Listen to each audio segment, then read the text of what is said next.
एक बार की बात है। कोल्हापुर नाम के गांव में सत्तू नाम का भिखारी अपनी बेटी लता के साथ भीख मांगता था।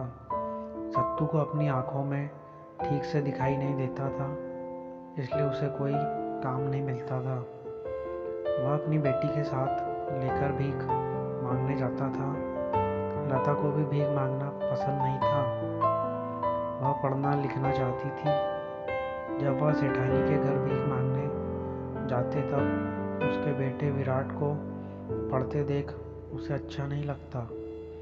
यह देख सेठानी ताने देते हुए, रामू देख, दरवाजे पर वही भिखारी होगा, उसे भीख देकर भेज दे। वैसे ही बीमारी फैली हुई है, कहाँ मेरे बेटे को उनकी गंदी बीमारी ना लग जाए। यह सुनकर वह दोनों वहाँ से चले जाते हैं। लता अपने पिता से पूछती है कि पिताजी, सारे लोग हमसे दूर क्यों भागते हैं? क्या हम गंदे लोग हैं? पिताजी बोले, अरे नहीं बेटा, बुराई तो हमारी गरीबी और इनकी सोच में है।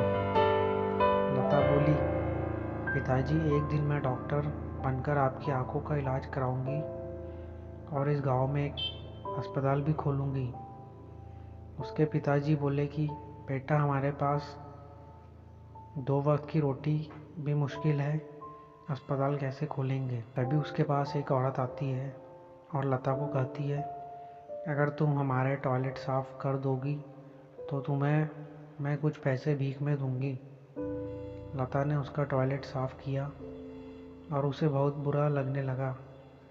तब वह सोचने लग गई कि अब मैं डॉक्टर बनकर रहूँगी। लता अपने पिता को ले जाकर मंदिर के बाहर अब्दुल चाचा के पास बैठ जाती है और खिलौने बेचकर कुछ पैसे कमाने लगी।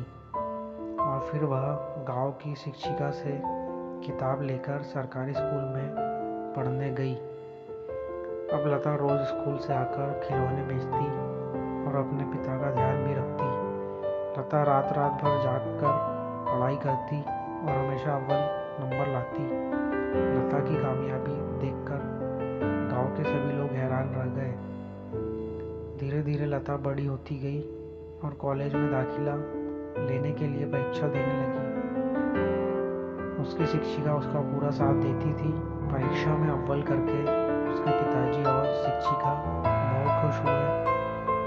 अपनी पढ़ाई पूरी करने के लिए लता को बाहर जाना पड़ा, परंतु उसका बिल्कुल भी मन नहीं होता है अपने पिता को छोड़कर जाने का।